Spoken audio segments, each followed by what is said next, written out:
Hi guys, welcome to my channel. Today we are going to talk about starseeds.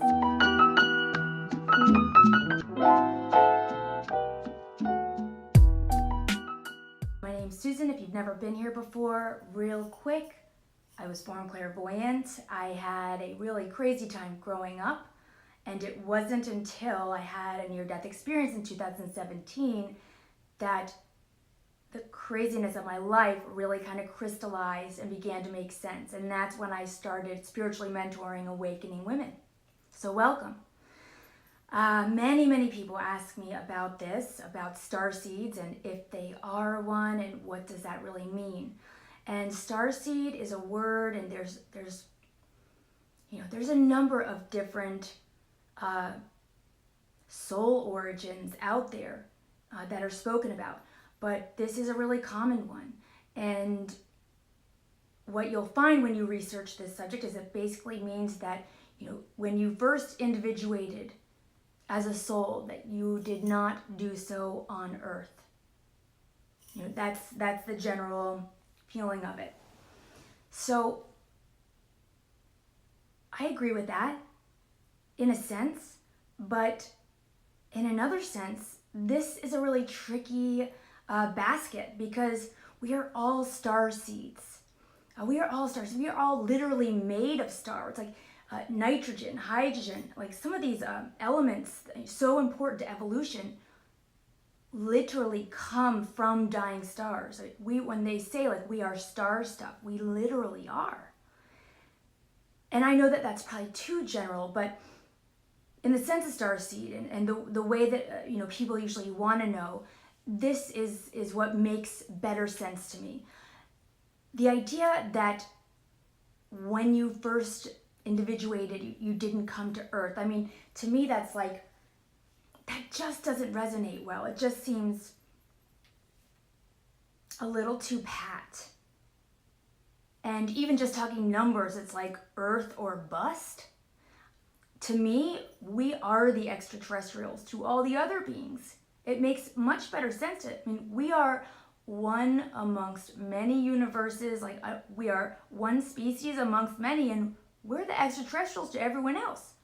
But what I think really does resonate on this topic is when you think of it like this. So I'll do a video on spiritual DNA because it's so important. It's such a, let me say this, it's such an easier way, I guess, maybe of understanding spiritually where we come from. That there's a whole lineage each of us carry, that we all carry fractals of different energy signatures. And I think what makes better sense in the way that I think about starseeds personally is this, that there is no linear time when you kind of pull the camera out and up, right? When you get into these higher dimensions and everything, even our souls, become more collective oriented.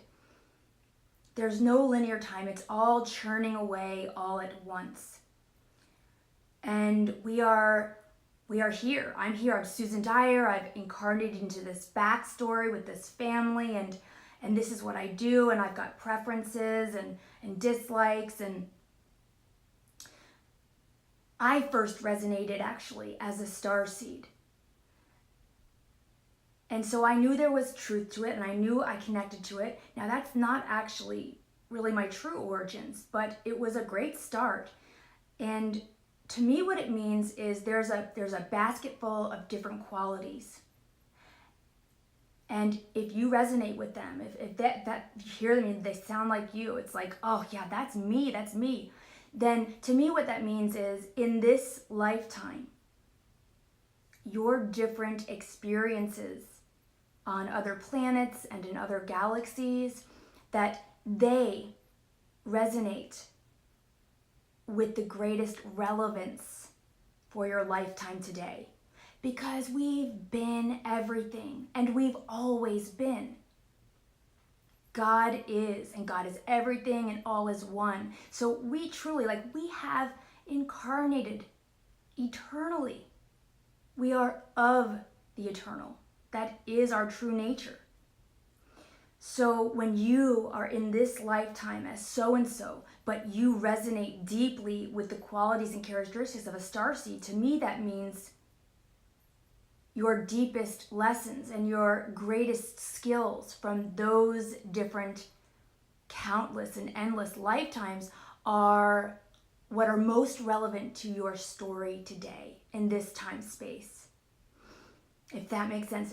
So like kind of like when you go into past lives, it is an effortless thing, but what emerges first when you explore, whether it's your own meditation or you get a reading or you get regressed, whatever rises to the surface first, it does so because it's the most relevant to what you're going through in your lifetime today. See how that, capital L love is just guiding it all. It's all for our highest and best. And some of these qualities or characteristics, because I know that's all obviously what you want to know, it's like, all right, some of these things are super easy. Like you have loved the stars forever. You've always been enthralled by them. You love science fiction. It's never seemed like a crazy stretch to you that there are life on other planets or in other universes even. That you've always had a keen interest in space exploration or cutting edge of any kind, that it's always excited you. Many times starseeds will see colors with their eyes closed, if you've ever noticed that. My mom sees orange and yellow a lot. For me, purple has always been kind of the baseline. When I've closed my eyes forever, I just see a huge swath of like this vivid pulsing purple. And from that purple, other colors will come, movie clips will come, beings will appear. It's like an access point. So you might have noticed in meditation or when you're going to sleep, you might see colors behind, with your eyes closed. There are so many different qualities. Like, for example, I've researched the heck out of this. It was one of the first things I ever did research. They say that there's a high relevance with starseeds and the RH blood type. I don't know anyone with RH blood yet. I know a lot of starseeds. So again, please always take all of this loosely. Don't think, oh, well, I don't resonate with that. That means I'm not. Nothing works that way, right? That's so black and white. And what the heck is actually black and white?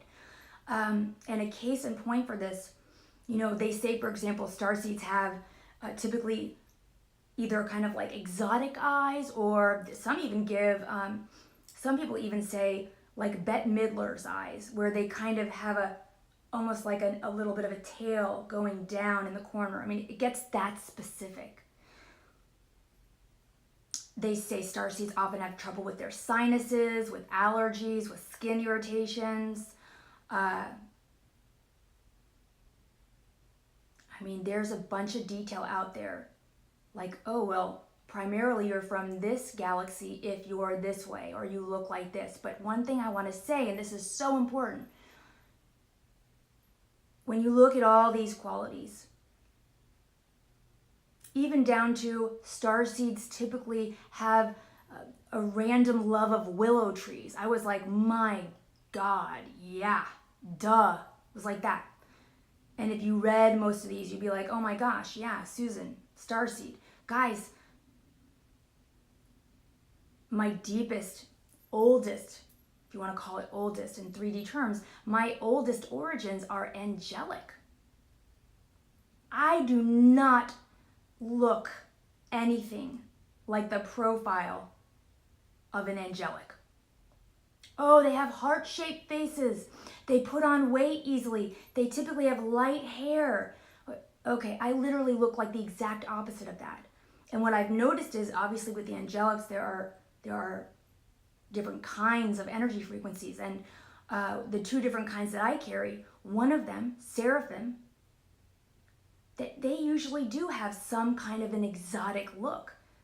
That I'm like, oh, well, shoot, that could easily be mistaken as a starseed if you were really just going by the more superficial type ways of making a best guess.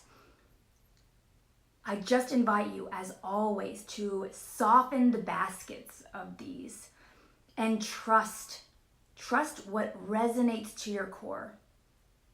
Because for me, Starseed was 100% right. It is 100% right. But there is actually that and. So please don't ever pigeonhole yourself. Don't ever box yourself up, because we grow and we expand and we learn more. And literally, as we grow and expand, we are actually, without really effort, drawing in even more fractals of greater beings.